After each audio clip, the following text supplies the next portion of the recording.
கல்வியை குழி தோண்டி புதைக்க வேண்டும்ன்ற முடிவோட தான் அந்த இன்னைக்கு இருக்கக்கூடிய திராவிட மாடல் ஆட்சி நடந்துட்டு இருக்கு. இன்னைக்கு அண்மையில உயர்கல்வித்துறை அமைச்சர் யாரை அவங்க செய்த தவறெல்லாம் மறைக்கிறதுக்கு இன்னைக்கு ஒரு அறிக்கையை வெளியிட்டிருக்காரு.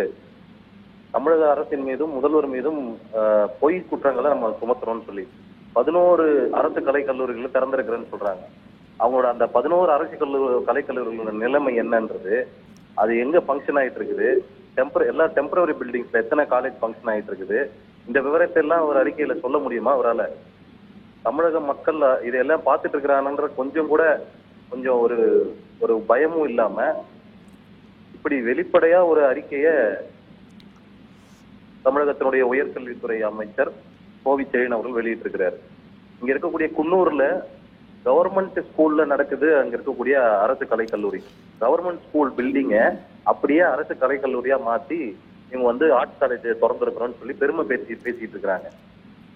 கௌரவ விரிவுரையாளர்களை வச்சு நாங்க நிரப்பிட்டு இருக்கிறோம் இடங்களை அப்படின்றாங்க.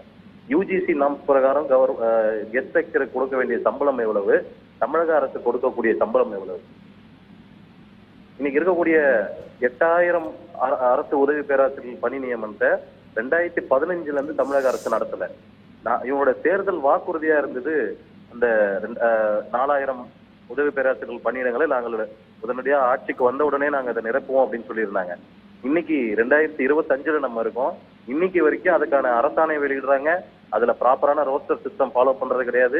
ப்ராப்பரா இங்க 10 ஆண்டுகளுக்கு மேல கெஸ்ட் லெக்சரா இருந்தாங்கன்னா அவங்களுக்கு நிரந்தர பணி நியமனம் வழங்கணும்னு சொல்லி சட்டத்தை இயக்குனது இதே அரசாங்கம்.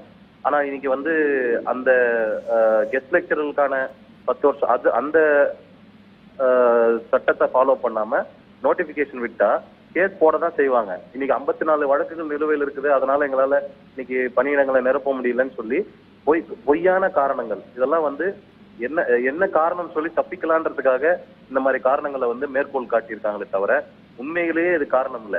2023 தான் இவங்க அந்த சீனியாரிட்டி இந்த பிரின்சிபலுக்கான வேகன்சில சீனியாரிட்டி லிஸ்ட் கொடுக்குறாங்க. அன்னைக்கு 2023 வரைக்கும் இந்த அரசாங்கம் தூங்கிட்டு இருந்தா என்னன்னு தெரியல நமக்கு. யுவராஜ், அது போக மாணவர்களை பொறுத்த வரைக்கும் இது எந்த அளவுக்கு பாதிப்பை ஏற்படுத்தும்? பல பாடப்பிரிவுகளுக்கு பேராசிரியர்களே இல்லாமல் நடக்குது அப்படிலாம் சொல்றாங்க.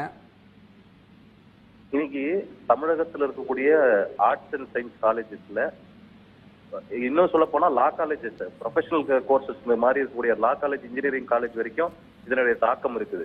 இன்னைக்கு நீங்க பாத்தீங்கன்னா மாணவர்களுடைய சேர்க்கை அதிகமா இருக்குது. அரசு இந்த மாதிரி உயர்கல்வியில மாணவர்களுடைய சேர்க்கை அதிகமா இருக்குதுன்னா இது இதற்கு முன்னாடி இருந்த ரெக்கார்டை விட குறைஞ்சிருக்குதுன்னு ஏபிவிபி குற்றம் சாட்டிட்டு இருக்கிறோம் நாங்க தொடர்ந்து.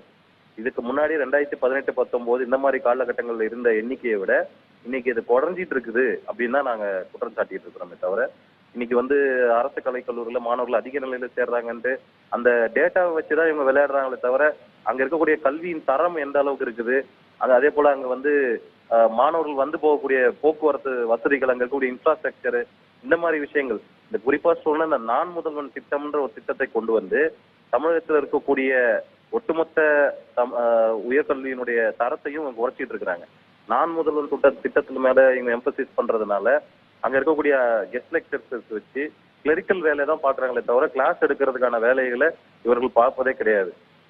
இப்படி உயர்கல்வியினுடைய தரத்தை உயர்கல்வி அதே போல பிஹெச்டி சேரக்கூடிய மாணவர்களுடைய எண்ணிக்கை தமிழகத்துல குறைஞ்சிட்டு இருக்குது.